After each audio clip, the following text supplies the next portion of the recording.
Buenos días, chicos. Os voy a explicar cómo se hace un resumen de un texto o de un fragmento. En realidad es una síntesis sobre lo más importante que pueda aparecer en ese fragmento.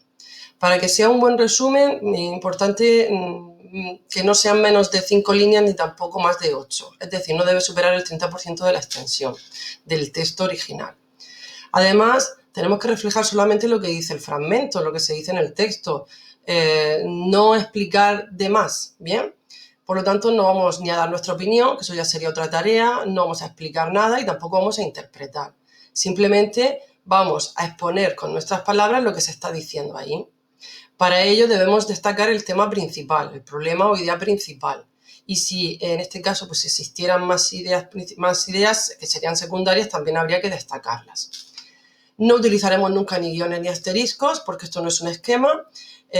Tenemos que redactar y para ello tenemos que dar unidad y sentido pues a esa redacción. ¿Cómo? Pues utilizando conectores. Ahora más adelante os explicaré cuáles podemos utilizar. ¿Cómo tenemos que hacer esa redacción?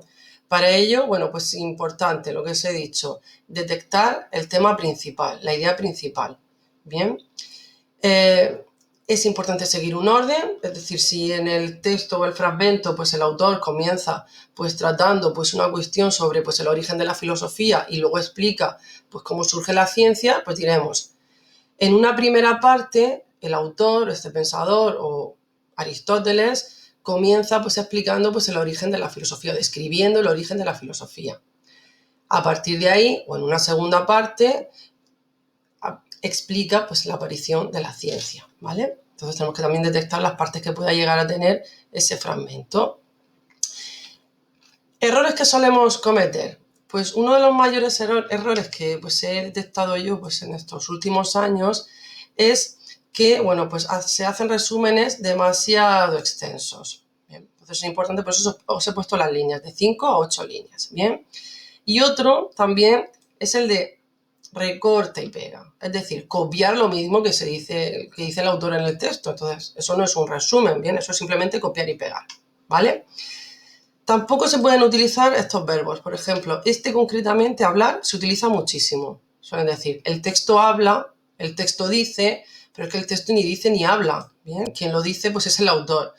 En este caso tendríamos que decir, el autor afirma que, el autor dice, el autor sostiene, defiende, considera, asegura, establece, describe. O sea, podríamos utilizar muchísimos más verbos. Por lo tanto, hablar, prohibir. Ese verbo no se puede utilizar. También tenemos aquí las expresiones de continuidad. Para que tenga un sentido ordenado y para darle unidad a esa redacción, podemos utilizar pues, este tipo de conectores. Por ejemplo, expresiones de continuidad.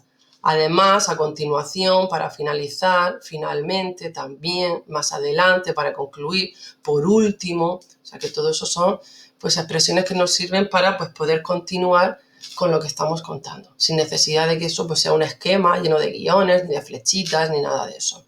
Aquí tenéis un ejemplo, ¿bien?